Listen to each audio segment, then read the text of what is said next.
Hello, everybody, and welcome to another episode of United Talks podcast. And today we are doing the player readings for the game between Manchester United and Sunderland at the Stadium of Light.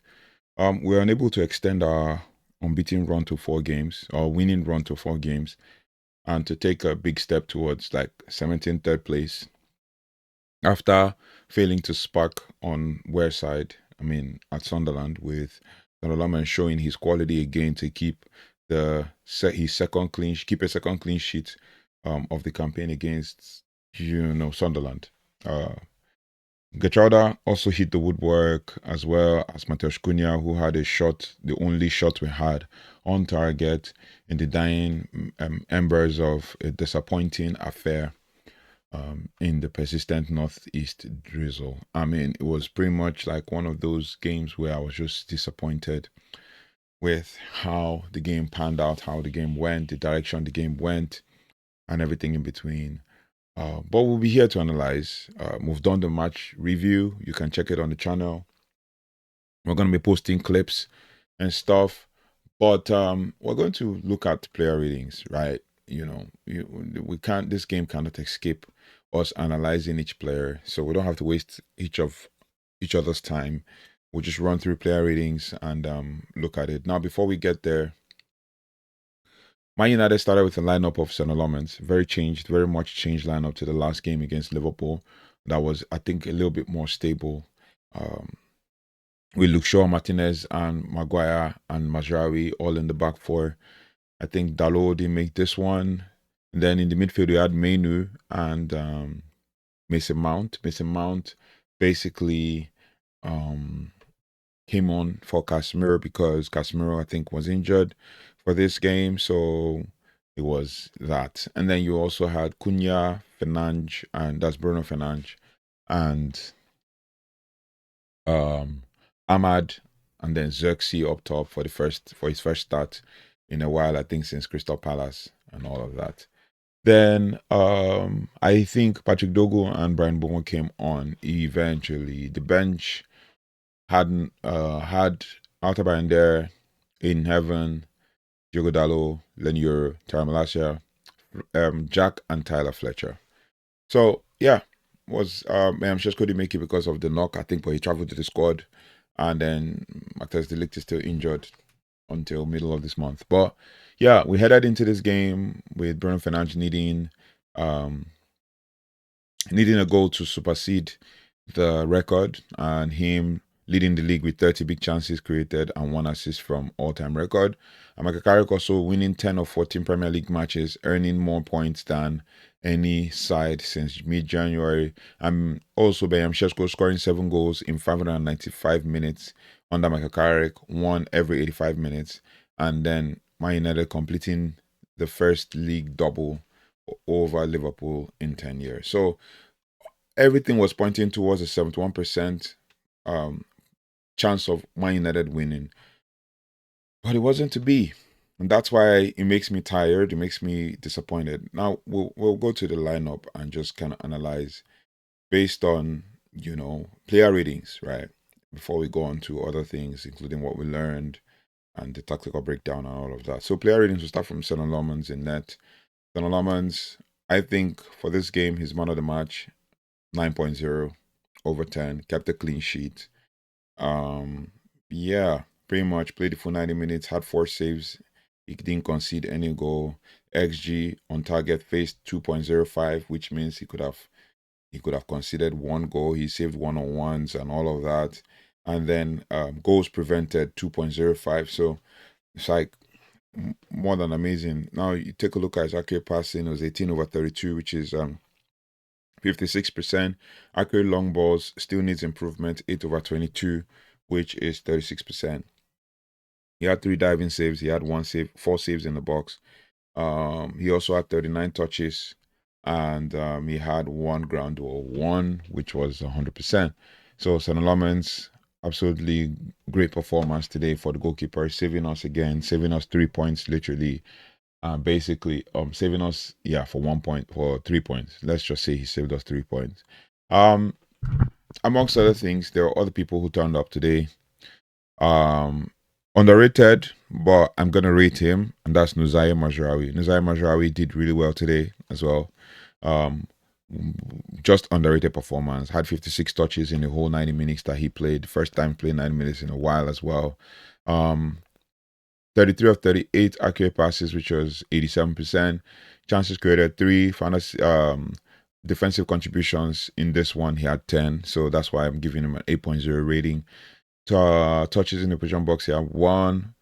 Successful dribbles, 1 of 100%. Passes in the final third, 2. Accurate long balls, 1 of 100%. Defensive contributions, he had 10. To tackles, he had 4. Clearances, he had 5. Header clearance, he had 3. Of all the defensive contributions. And then interceptions, he had 1. Recoveries, he had 5. Ground duels, 1, 5 of 500%. Air duels, 1, 2 of 200%. So that's why he's getting an 8.0 from me.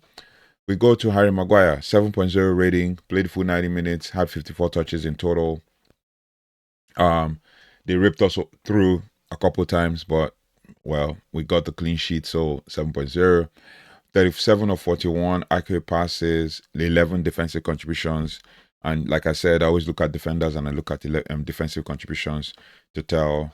Accurate long balls, 3 of 6, 50%. And then obviously ground duels, 1, 2 of 200%. Aerial duels, 1, 0 of 3. Didn't win any of 0 duels.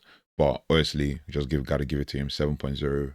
And then obviously another good performer today, Lisandro Martinez, underrated performer, 7.5 rating. 89 touches, always has the most touches every time he's on the field, but I still feel United need to sell him because we should be done with him.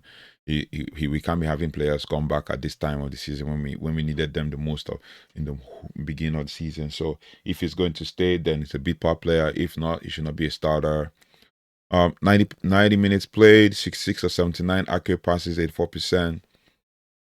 89 touches, poor defensive contributions, 6 defensive contributions, 2 of 2 successful dribbles, 100%, 3 of 8 long balls, 38%, yeah, 7.5, yeah, 4 ground duels, 100%, 2 parts in 1 aerial duel, and he lost it. I think that's the one that was in the box that he lost that jump and all of that. Next person on our list is Luke Shaw, another underrated performance again from Luke Shaw today. Could have still done better. I'm going to give him a 7.0. Looking at the game, looking at the eye test, 64 touches in 90 minutes, 34 of 42 accurate passes, 81%. Defensive contributions, poor today, 4. Obviously, we didn't have a lot to defend. Touches, 64. Touches in the position box, 1. Passing in the final third, 2. Accurate crosses, 1 of 3, 33%. Accurate long balls, 3 of 4, 75%. And then defensive contributions, he had 4, like I said. Ground duels, 3 of 5, 60%. Aerial duels, 1, 0 of 100%. 0%. Was fouled twice and he fouled 2 times. And next person on our list is Mason Mount. Well, what can I say about Mason Mount? We're in a Mason Mount conundrum for the 27-year-old who hasn't really picked up at all. Even under Amorim, he was a bit off and on and too much injuries. His heat map says he was everywhere. Played like the central midfielder, deployed in the middle of the park. And yeah, minutes. He played full 90 minutes, at least for the first time in a while. 33 of 39 accurate passes, which is 85%. And he had 14 defensive contributions, which makes me give him a rating of 7.0. Yeah, touches in the front, touches overall 57. 3 of 3 accurate long balls, 100%. In his 14 defensive contributions, we're going to look at the details. 3 tackles, 1 block, 2 clearances, 1 header clearance, 3 interceptions, 5 recoveries, and was dribbled past once.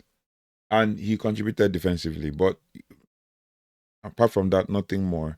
Ground duels, 3 of 10, 30%. Aerial duels, 1 of 2, 50%. Committed 2 fouls, got a yellow card. Yeah, so that's Mason Mount. Kobe Mainoo. Yeah, showed that we missed Casemiro. Showed that we missed Casemiro. 7.0 rating from me as well. 77 touches. When you look at his played for 90 minutes, 61 of 66 accurate passes, which is kind of his range. He got 92% accurate passing. He had 1 shot off target, and that was it. 12 defensive contributions. Hence why I'm giving him a 7.0. He did really well when it came to the defensive side. And when you look at his accurate long balls, 1 of 250% needs to improve. And his defensive contributions, he had 2 blocks, 1 clearance, 1 headed clearance, 3 interceptions. And I saw those interceptions and I was particularly impressed that he was in the right place at the right time. He had 6 recoveries and was dribble past once. And yeah, Mainoo did really well today. Ahmad, another underpar or subpar performance from Ahmad today. 6.5 rating for me. Some 5 minutes played, 41 touches, didn't make anything happen. Chances created 0, shots on target 0, shots off target 1. 19 of 21 accurate passes, which is 90%. When you look at his defensive contributions, he had 2, so absolutely poor game today because Ahmad is always having really high defensive contributions. And you look at him, his dribbles, 1 of 3, 33% successful dribbles, accurate crosses, 1 of 3, 33%, really poor. And those defensive contributions came from blocks and recoveries. And ground duels 1, 3 of 7, 43%. Aerial duels 1 of 2, 50%. Was fouled twice and he committed 1 foul. So Ahmad, poor performance, 6.5 rating from me today. Bruno Fernandes, always thumbs up, tries to make the team happen, make the team click. He's pushing, he's running, he's driving. 7.5 rating from me. For the 31-year-old, he created the joint most chances of 4 in the game. Played the full 90 minutes, 42 of 55 accurate passes, 76%, which is what we've come to expect from him. Chances created 4, shots off target 1, block shots 1. And then, honestly, defensive contributions, he had 8 in from that midfield region and all of that. That's pretty much what it is. Accurate long balls 5 of 7, 71%. 4 corners. And in his defensive contributions, those 8 defensive contributions, he had 6 recoveries and 2 interceptions with 1 and was dribbled past once. Ground duels, took part in 3 ground duels, didn't win any. Took part in 2 aerial duels, won 1 of them, 50%. Next person on our list, Matheus Cunha, all action midfielder, all action attacker, involved in everything positive for the team, trying to make things happen, trying to drive the team forward, barring the chance that he missed. I mean, Cunha was good today, 7.5 rating from me, had 49 touches, and I'll tell you why I said he was good today. He was a live wire for us. He showed why we needed him and what we will see going forward next season and all of that. Also, I also think we shouldn't rely completely on Cunha. I'm not saying he's not reliable, but I think we also need a backup for him. I know Dogu came on and all of that, but then we still need a winger of some sort. So Cunha, why I said he was a top performer, he gets a 7.5 rating from me. He had the joint most touches in the opposition box of 8. He took the most shots, 5. And then obviously played the full 90 minutes as well. 23 of 30 accurate passes, 77%. Chances created 1, shots on target 1, shots off target 1, 3 blocks, block shots 3, shots accuracy 1 or 250%. Was making everything happen, took the most shots, 7 defensive contributions, which is what we've come to see from Cunha all the time. Accurate crosses 1 of 100%, accurate long balls 1 of 100%. And in his 7 defensive contributions, he had 2 tackles, he had 1 interception, 4 recoveries, 1 was dribble past once. Ground duels 5 of 7, 71%, took part in 1 aerial duel, lost it. And then obviously was fouled 3 times and he committed 2 fouls. Cunha was good today. Then Joshua Zirkzee, poor performance, and I'm going to bring it down to match rhythm, match fitness, not given the chance to play a good run of games, coming on only 5 minutes to the end of games, and then he gets his first opportunity to start as a striker. And it's so sad because I really want Zirkzee to work, but looking like he's out the door already in the summer. Yeah, he was the better technically when it comes to 2 strikers that we had, and that was compared to Rasmus Højlund. Been a long time I called that name. Anyway, Zirkzee gets a 6.0 rating from me. Poor performance today. 65 minutes played with 25 touches overall. 12 of 18 accurate passes, which was 67%. At least he had 25 touches, right? Wasn't poor like all the other time when we used to have Højlund and Co have only like 14 touches and stuff. He had 2 defensive contributions, touches in the position box. He had 3 passes in the final third. He had 2 accurate long ball, 0 of 0%. Was dispossessed once. Yeah, and yeah, pretty much nothing particular to report. Physicality, he had that one shot that was off target, and that was the one that he hit over the post. Ground those 1 of 3, 33%. Air those 3 of 8, 38%. Was fouled once, committed 1 foul. Was just looking lost in the field. So all of the Sunderland players, barring 2 players, Hume and Talby, performed better than Man United based on the ratings I'm looking at here. And then we have our substitute, Patrick Dogu, came on, was alive, had the opportunity to shoot a shot, didn't. 16 minutes played, 6.0, super performance today. Had 16 touches, 25 minutes played in total, 9 of 10 accurate passes, 90%. Chances created 1, touches in the position box, he had 1. Defensive contribution 0. Was this there? I think it was also going out of position at some point. Another player, poor performance as well, but given the number of minutes played, 5 touches in 15 minutes, and that is Brian Bumo, 6.0 rating from me. 2 of 2 accurate passes, block shots 1, and that was it. No defensive contribution whatsoever, nothing to report per se on Brian Mbumo. And then the overall team performance, I'm going to say, if you do all the additions and do an average rating, maybe 7.0 is perfect for the team. And for the manager, 7.0. This was not a good performance at all. Didn't like it. Was boring. Was annoying. Was disappointing. But it is what it is. We have to move on. The game is done. We're moving over to the next thing. We're moving over to what we are expecting for the next game against Nottingham Forest. Anyway, let me know your thoughts and feelings in the comment section. What do you think about the game? Who do you think deserved better rating? And all of that. Thank you so much for watching. Who do you think even deserved poor rating? So thank you so much for watching. Thanks for liking, sharing, and subscribing. If you haven't already, please do like, share, subscribe, and hit the notification bell so you don't have to miss anything as it relates to all things Manchester United. I'll see you on the next one. Thank you so much. If you haven't already, please do like, share, subscribe. Take care, goodbye, and God bless.